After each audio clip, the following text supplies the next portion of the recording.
Hey folks, Tracy here with Scrappy's Rustics. Y'all, I've always wanted to do a teapot, and I finally found one at, it was like I guess it was an antique place, kind of. They had different booths. Some were like yard sale, some were antiques. So I put, I believe, 2 coats of slick stick on this bad boy, just because it is silver and tarnished, and whatever I put on it, I want to make sure it sticks. Y'all, I had all intentions of this being pink. The whole time I've ever wanted to be a teapot, it was pink. This is not pink. It's not even close to pink. How we ended up the color we end, I just don't even know. But it comes out pretty cool. I'm not sure, honestly, though, if I love it or not so much. It definitely has some neat details. So this is a redesign by Prima Mold. This is one of the very first molds I had. I don't even know the name of it. It's cherub something, so I'm using a resin casting for it. If you're going to do resin, you got to be on top of your game, and you got to pull that guy out as soon as you can while it's still pliable. Glue it down, and sometimes you need tape. It just depends on the shape you're trying to get it to mold to. If you miss the boat, some molds can be heated up and manipulated to, hug your shape. Some cannot. Just depends on the size and the thickness and what you're, gluing it to. So this worked out overall.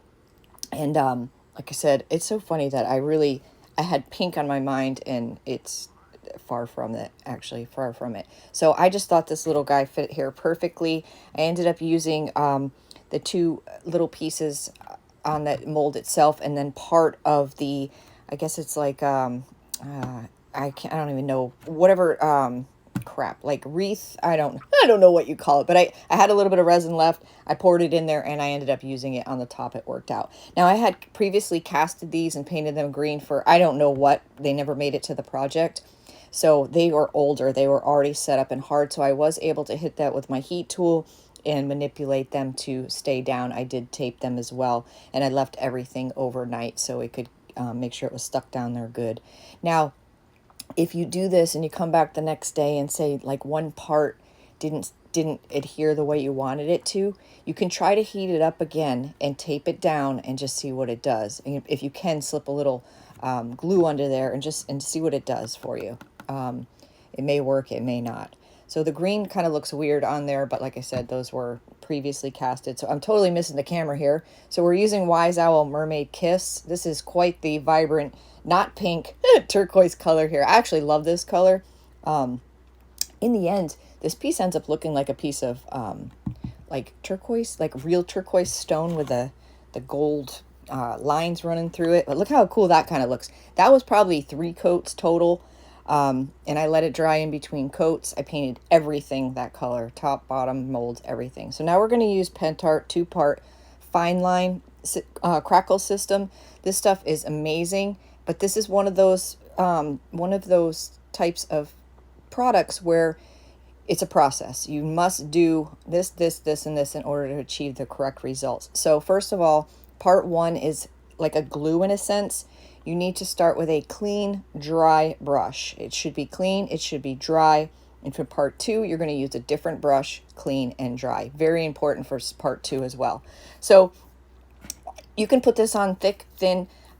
Different variations are going to give you different styles of crackle. You're going to dry it, but when it's dry, it's still going to feel tacky, but it's dry. You'll see. And you will not achieve any crackles until part 2. You just got to trust the process in this. And again, it is a process. Now, where I went thick, you can still see the white. That's technically still a little wet there, but I went ahead and started step 2 with it like that. Should you do that? Probably not, but it didn't harm anything in the end. Same with this. Now, step 2 is more of like a honey color, and it is waterier. Oh, I don't know. It's not as thick as step 1. Let's put it that way. So, I don't care about drips. I don't care if I go thicker and thinner, because I feel like that just adds to the aging process that I'm trying to achieve. If you're looking for a very smooth, perfect type of look, then I would be more mindful of the thickness that you put your step 2 on. But again, dry brush, clean brush. And you don't want to miss anywhere. You don't want to overwork it. Look at those crackles, y'all. You've got to trust the process with this, because You can let it dry overnight, and if you do not see any crackles, hit it with a heat tool of some sort, a hair dryer, whatever you have, and then sometimes you can actually hear it crackle. But it's not always necessary. Your environment definitely plays a role in it, you know, if it's humid, whatever. So just trust the process. Hit it with a heat tool. You got to hit it, turn it to the exact light sometimes to see the cracks, especially if you use the classic, which is very, very fine cracks. So now we're using Honey Gold Pentart Wax, and this is going to fill in all the cracks and really, really make them stand out. Y'all, look at this. Doesn't it look like real turquoise, like, you know, like a necklace or a ring? I just think it is so pretty. But overall, like I said, I'm not sure if I love this. It's a little loud for me. Like this is a little loud for my style, but I still think it's really pretty. The honey gold, for some reason, the turquoise, honey gold, and then at the end, if you put a little silver on it, it gives you a variation of different colors. It's very weird. It almost gives you pink tones and such in the light. But you could use dark, you could use whatever you want to fill in these cracks. You can use mica powders. You could use colored wax. You don't have to use the Pentart waxes. They are pretty easy to work with, and a little bit goes a long way, so they rub back nicely. I just prefer them. So I'm going all in with the honey gold. I'm going in on the mold and such. Now with the honey gold, it is water-based, so I usually go over with a dry rag first. Now, I didn't seal these, and I should have. It just slipped my mind because I did the Pentart 2-part everywhere else, but I should have sealed or put on some clear wax on my molds, and I didn't. So it really absorbed my color of wax. Had I sealed it or put clear wax on it, would have allowed me to wipe more off easily. But in the end, it just made me rub it a little more. But I take a dry rag first. If it's not taking off enough, look at the difference. Like, it just pops all the details.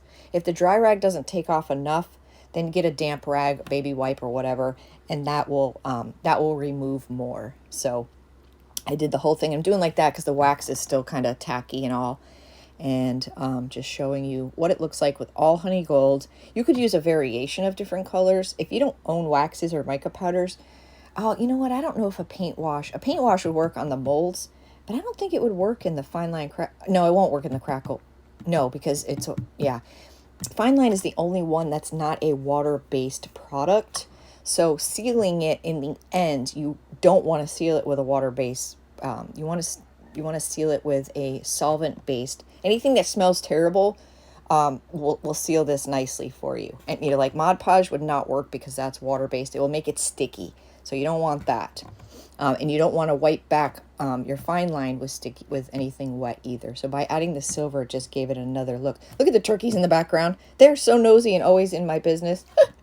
If you like my style, I'd love for you to smash that subscription button and hit the little bell. It'll notify you when I upload new videos. And check out our website at scrappysrustics.com. We got a lot of stuff that I used in this video on our website. Y'all, I hope this inspired you in some way. It's something different. It's really cool looking. Look at that crackle. Like, that is just awesome. And thank you so much for watching. I'll see you in the next video.